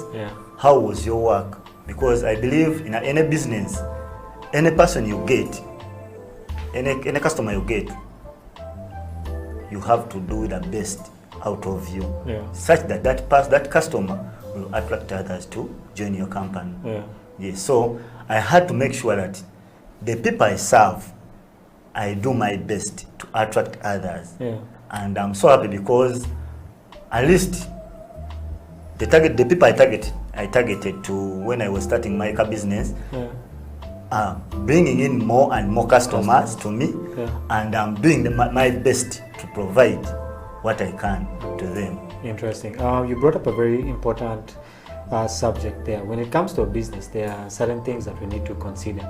He talked about the target audience. Yes. Isaac, when you are starting the Brew Plus Lab, Yes. What was your target audience? I believe you sat down and said, you know what, this is the group of people that I need to target, and this is the group of people that are maybe going to bring me the most income, or these are the group of people who are going to come for lessons and all that. So how did you come up with your target audience, and what is the target audience? One, around me, I had what they call friends. Now, the best people who are going to market your product are your friends. Yeah. Now, once, like for example, Brew Plus, you train one person, they'll go and preach the gospel and say, I recommend you to join Barista. Yeah. Now, class attracts class. True. If you have a good product, it will always attract people who want it. Now, I've seen people out there going on saying, I'm selling this, I'm selling this, it's the best, advertising their product. Yeah. But at the end of the day, if you use their product, it's not worth it what they are saying. Yeah. Now, at the end of the day, class will always attract class. Yeah. Now, my clientele is friends. Friends. Yeah. Because now, every person that I'm close to and I've trained are the same people who are the ones recommending. Yeah. So majorly it's friends, family, because they support my hustle. Yeah. You get the point?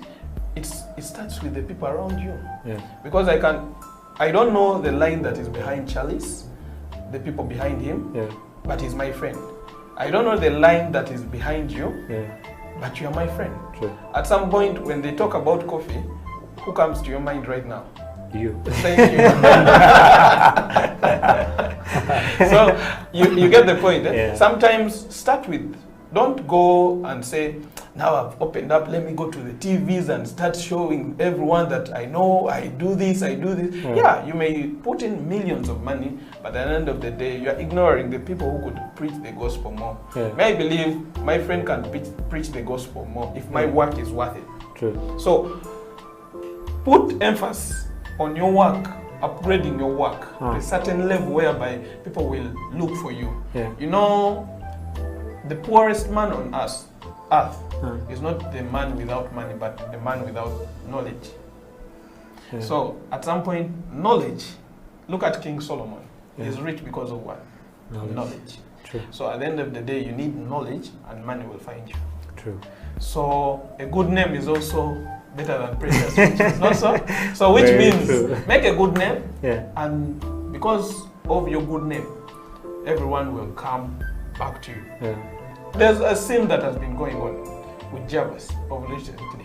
Javas is a big brand. But at the end of the day, if you have to look back on the scene, you cannot take it down easily because of something small. Now, a good name is better than precious riches. So work on your name, other things will follow you. That's very true. Just to add on what, please. Just to add on what Isaac has said, ever since I met Isaac in 2018, he has been the same person up to today. I think humbleness and putting yourself down with everyone you associate with is the best way to learn a business. For me, the people that I always serve in my company, I have to be always down. You have to be always down, equal to anyone you find in a place. Ever since I met him, and whenever I make a contact with him, whenever I call him, he's always there. He has never bragged at any one time on us that me I know a lot, I own a company, so you can't just come, you pass through this one to meet me. So he has always been there, even when I call him at night, in the middle of the night, because you know, in our industry, you keep researching and you keep contacting the people who are ahead of you, because I believe he's ahead of me in the coffee industry, so I always disturb him. I'll keep on disturbing him. I keep on disturbing him, such that I want to reach at a point where at least I'm sitting on the same table with him. Yes, because I believe even those guys who are coming from down, meeting us, we have to be humble to them for them to learn. But if we brag, there's no way we can teach each other. Very true. I like what you're saying there. And we're going to go into another break. What we're discussing is really interesting. I know people don't want us to even go into a break right now, but we're going to go into a break, and when we get back, there are certain issues that are basically facing the coffee industry right now that we need to talk about. You know, for example, the issue that happened with Javas and all these things, and there are things that we should talk about that will help other baristas who are coming up. We'll take a break right now. This is the Coffee Break on House of Talent Television.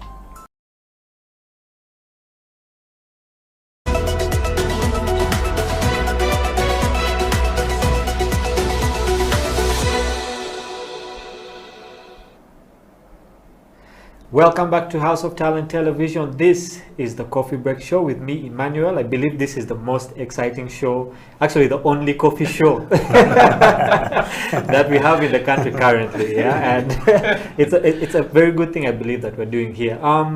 Before we went for a break, we're basically discussing how you can, you know, start up a successful coffee business, and with every business, there are challenges that come.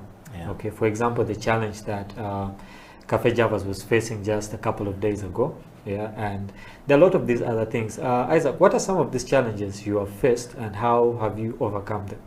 Now, for example, we always have challenges with customers. Yeah. That's why whenever I used to be in restaurants, yeah, I used to be in the barista sector, and at a point whereby I serve my own customers coffee, so that even if it means me going out to get some orders from the customer, it helps me. How? I have to understand, how does Emma take his coffee? Yeah. How does Charles take coffee? Maybe Charles is not a fan of strong coffee, so you have to understand how customers take their coffee. Yeah. Yes, and there's a customer coming and telling you, can you deal me something off the menu but I'm willing to pay? Yeah. So at the end of the day, you have to come up with something unique off the menu, but the customer is going to pay. Even if you tell them it will cost 50,000, they will say, it's fine, just do it. Yeah. Then break it down to the customer, tell him, according to what I'm going to do a blend of this, do this and this. Are you allergic to something? Yeah. Find out exactly. If the customer is allergic to something, you don't put it there when you're making. Yeah. You get the point? So I believe most baristas think that by being behind the bar, now they are done. You get the point? Yeah. But reach to that point of understanding each customer, that you see, waiters, they do mistakes also. They are humans. So at some point, a waiter will come with a confusing order. Some waiters will, you see, who are not trained very well, they will come. For example, someone will come and say, I have customers there, they are 4, they are saying they want an espresso divided into 4. And seriously, you're like, but it is impossible. Come on, how can you divide this into 4? Yeah. So at some point, it gives you a mind. Don't be harsh on that waiter, but ask the waiter, can I please meet with the customer, and explain to them. Yeah. You get the point. What an espresso is, it's just a shot. Yeah. So at the end of the day, that is how I used to operate in the restaurant. Okay. I feel me involving, apart from the production part, but also in the service part, it was the best thing that has ever happened to me. Yeah, because that's how I made friends with the customers. They're like, where is this black guy? If this black guy is not there, man, I'm not taking coffee today. You get the point? Yeah. So the customer is calling you like, man, I came there, you're not there. What happened? You are the only one who knows how to do my beverage. Yeah. So at the end of the day, you as like the boss of the restaurant, you have to come up with a team, give the baristas a chance to go and build recipes for your restaurant. Yeah. Give them the time to do research. Most baristas, they are used to just coming to the station, going back. The only time they are meeting the boss is when there's something big that has happened. Maybe a client is saying, today this guy's coffee is not good. Yeah. So you as a boss, love the baristas, be part of the team. We have seen bosses whereby he's asking, where is this going? He picks the tray, he takes. It is his business. Lead by example. Don't be in the office say, I'm paying him. you see the point?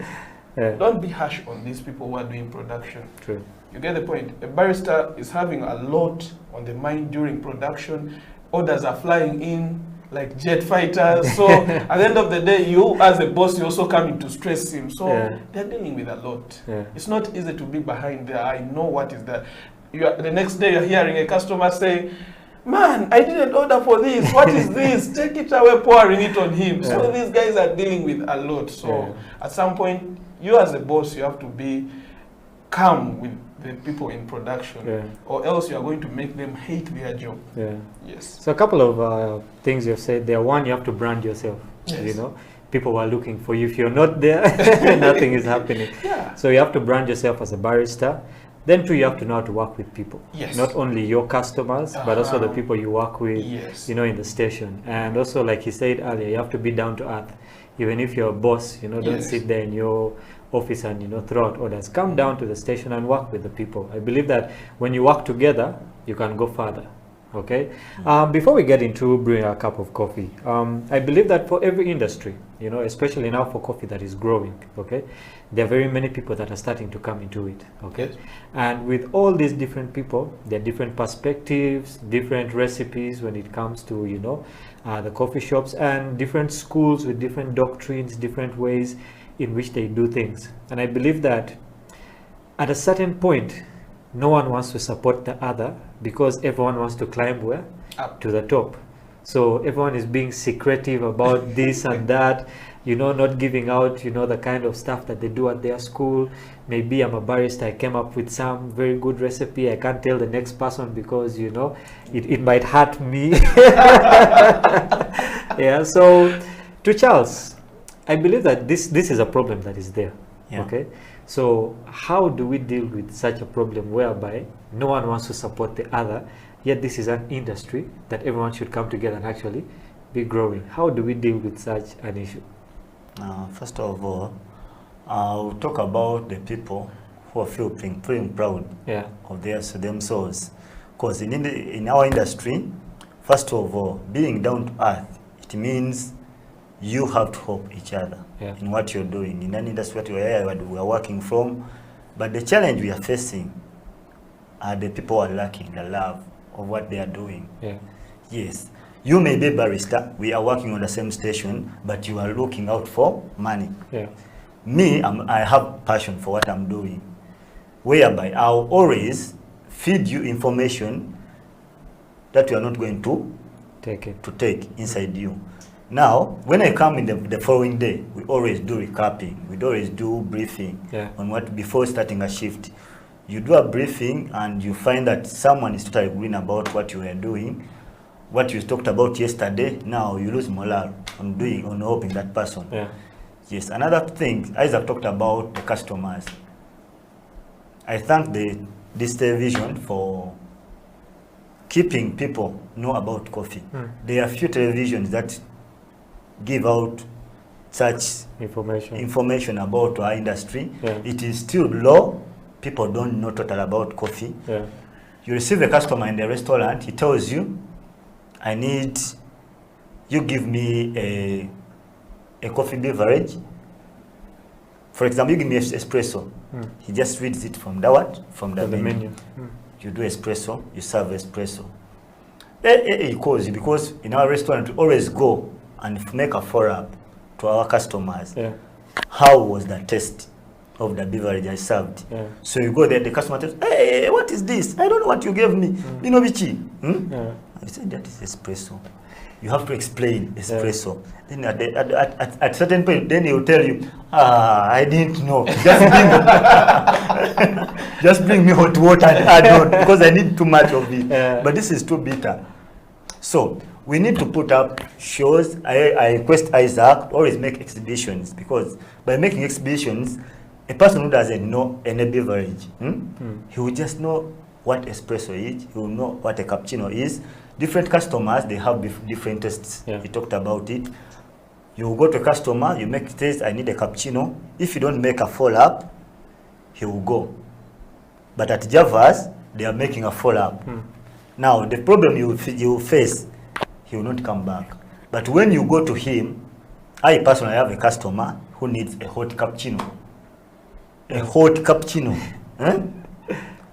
If you don't go and get information from him, understanding the customer, you will not know what he wants, and you will go move cafe to cafe because he's always waiting for you to come and engage with him. If you don't engage with him, he doesn't know, and you just go to another cafe. The other day at Javas, another cafe. So you keep on moving till you get someone who understands his taste. Another thing is about like the incident that happened to Javas recently. That thing can happen to anyone. It can happen to any restaurant, to any cafe in the country, because you can't tell. For example, you have come, I've made for you a milkshake, you have taken it away. How will I know what happened on the way? On the transit. Now, on the transit, in the process of taking it. Now, tomorrow you come and you say, you put this in my, sincerely, we analyze that before the drink goes out, before the beverage goes out, we have to make sure it is clean and it is properly made. You get, so if you go out, you bring your information, the feedback that I found a rat in this, I found a cockroach in this. I cannot blame myself, the person who made it, and I'm happy if Javas didn't fire the people who made that milkshake, because you cannot tell. It was in the transit. The process of taking it, you don't know. You may go out and you put the back You of see, the challenge was, when you see that clip, the challenge was that it's very rare to find a rat in a shake, because I know how a shake is made. At some point, if it, not only a blender, even if you are using a shaker or a shake machine, trust me, you will end up blending that rat. In fact, you are doing a rat shake. You get so you see, if they found a rat's tail, it would be understandable. But they found a whole rat. But this rat was found after the milkshake was consumed, and you went out, you came back. So it was funny. So one thing customers are forgetting, that we know how production is done. That's why I stand with Javas. Not that because I've worked there, but I know how the production is done. Even if it had happened to any other cafe that have been I know how things are done in the barista sector, and these guys are keen about. You see, the doctrine is like, before an order goes out, you have to triple check the order. You see, the order passes around in two hands. You have who has made the order, goes to the head barista, who is always at the dispatch, and also the controllers. Now, up to the waiter. Now, 4 people, and you tell me one has not seen. There's a problem there. So me, I stand with Javas. And I would like to say that those who have been going to Javas to have their meals, please go back, have your meal. And the other thing is, like, customers, please, before you leave the restaurant, first check your product. Yes, I know some mistakes happen. You find someone saying, I got hair in the food. Some slight mistakes happen. But at the end of the day, this one was really, I don't stand with this lady today. Well, it's interesting what happened, but also you can bounce back from that. I think we've reached to that part of the show where we get to brew a cup of coffee. I believe that there's certain people who wait for this part. They get their things together and say, you know what, I'm waiting to brew. And what we're brewing today is a French press. We have done this before, but I always believe that it's good to learn and it's good to drink, coffee from different baristas. So I'll hand it over to you guys, to just take us through what we're going to make, and just like we always do, just run people through the process, from start to finish. Over to you guys. Okay, so this is our French press. This is our gooseneck kettle. This is our kettle. It's called gooseneck kettles. Baristas outside there know what a gooseneck kettle is. It's used for brewing coffee. Not like the other kettles you have at home. It's kind of different. So we have our hot water in the flask. Anyone can do this at home. You don't need to just have a big machine to do it from home. So I have my hot water in the flask. I open. I pour in my hot water.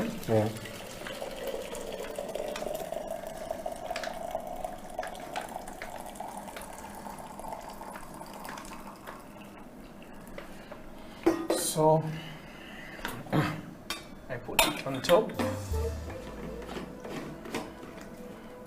So, okay, I get my coffee. Put it here.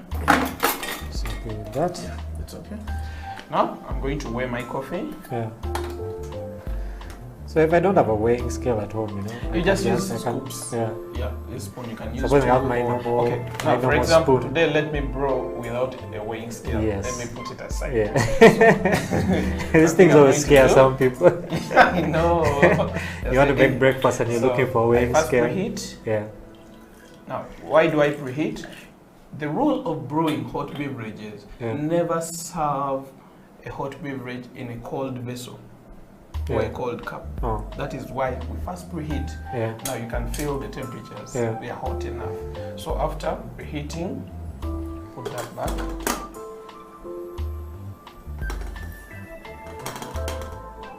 You pour that water aside. So I have an extra cup here. Yeah.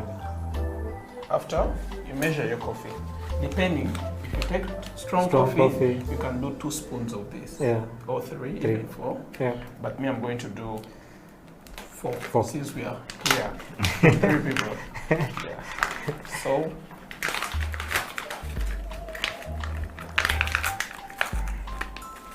as we continue with the coffee, I just wanted to ask Charles, you know, there are certain myths about coffee. The last time we came to Brew Plus, you know, one of the guys in our production crew, he was chewing coffee beans, you know, and he said when he got home, he couldn't sleep. Yeah, so to Charles, is it true that, you know, okay, not when you consume coffee, okay, there's that effect, sometimes you don't sleep, but if I chew coffee beans on a daily, does it have the same effect, okay, on me as if I've taken a cup of coffee? Would it kill that kind of sleep from me? Or it's different for different people? And that one happens to different people. Yeah. Like for some, you can find someone, a barista. Let me not talk about the people, the audience. Yeah. I'll talk about a barista. Yeah. He tells you, me, I'll take 4 shots of espresso to work out for me. Yeah. Now for me, when I'm at home, because I always have coffee at home. Yeah. So I always get 3 spoons of ground coffee, put in my cup, make a cup of coffee. I'll watch movies too. Now, chewing beans also almost the same, only that the other one doesn't have water. Yes, you chew it slowly, depends on that period of time you're going to chew your beans. Because you're not going to be like you chewing beanie. You have to chew slowly, taking your time, like our old judges, the old fellows, they used to take beans slowly. You take it slowly, you chew it slowly, it will work out for you. Ah, okay. Yeah, so and the other thing you have to know about coffee, that coffee has caffeine. It's a natural acting stimulant, which means if you don't want to sleep, drink coffee. That's why I always ask people that, why do you drink energy drinks like, let's say, Rock Boom or Sting? Because you see, whenever I'm weak and I feel the body is weak, I should just take that. Take my Sting. Yeah. So if it's a stimulant, I believe that even for there are people who go to the gym. So if I take coffee before I go to the gym, will it have an effect? Yeah, because it takes you back to history. Look at the American G.I. Joes, where the history of Americano came about. Look at the athletes who used to go for to do the running thing. They used to drink coffee to help them boost their metabolism during that period of exercise. So it's always, I advise, once you're hitting the gym, first have a cup of coffee at least 30 minutes earlier, then you go on. It will help you boost that morale. And another thing to talk about, I don't need. To we, people who love football and who have ever played football, it is always advisable to take a cup of coffee after playing football, because it will bring back the energy that you have lost while in the field. So it is a good beverage to take after and before. Reminds me of a joke. I think your Arsenal guys need baristas. We remember the energy they're using needs to be replaced. Yeah, but so what level are we at brewing our coffee right now? We are done. I'm just serving the coffee. Oh, okay. Yes. So if you're out there, you want to know more about coffee, we always have this show every week. You can always tune into House of Talent Television. We have basically hosted very many different baristas from different walks of life who have given us their experiences, their stories, and we believe that there are still many more who will be coming through here. If you're a barista yourself and you want to come onto the show, let us know. Send us a message. We will be very happy to host you because we want to grow this industry as much as we can. We need to support each other, just like Isaac is here, is supporting his students always. Charles is also here. And we've come to that part of the show where we need to say bye to the people until next time. I know that it's not a time that any of us likes. We could sit here and talk about coffee, you know, like someone said, till the cows go home. Yeah, but Isaac, any parting words before we go? I just want to say thank you to whoever has been supporting me, majorly my students, because they have really helped me in terms of recommending others to me. Now, I want to thank the team that is in Dubai, Kuwait, Qatar, Saudi Arabia, that is Musao, Abdul, that is Paul, all that, those are my students. I've trained them, they're happy, they have given me a lot of good feedbacks. And I miss those guys so much. I miss my lady baristas who are there that I trained, Jamila, that is Irene, Martha, all those, I miss them. Isaac, I miss them so much. Daniel, I wish they are home to see this. Charles, any parting words from you? Yeah, first of all, I will thank the House of Talent for hosting us, for putting up this show always. I'm so glad to be here. I will thank my mentor, my teacher, for allowing, because when he told me yesterday that you're going to be on the show, I said, because I've never been at one. So I'm so glad that I came and I shared my experience with the audience. I'm so glad with you guys. I'm glad with the team. So please, whoever out there, please keep trying coffee. It's a good beverage for everyone to take. I also just want to thank you guys for coming onto the show. I know that every time we call, you guys are there to come and be with us. I just want to say thank you very much. And to the production guys, I know they also can't wait to have this cup of coffee. They are waiting to get off the production just to get this cup of coffee, and we'll be sharing that with them. But thank you very much, our viewers, for those of you who have been on the show with us today. Remember, always tune in, always watch, send us messages. If you like what you see, let us know. If you need anything from us, let us know. If you want something that we should change on the show, let us also know. We are here for you. Isaac, Charles, and all these other baristas are here to give you different information. From us, have a blessed day. Thank you for spending time with us on the coffee break on House of Talent Television. We'll take it away with our cup of coffee. Guys, thank you very much for coming on the show. Till next time, this is House of Talent Television, the Coffee Break Show.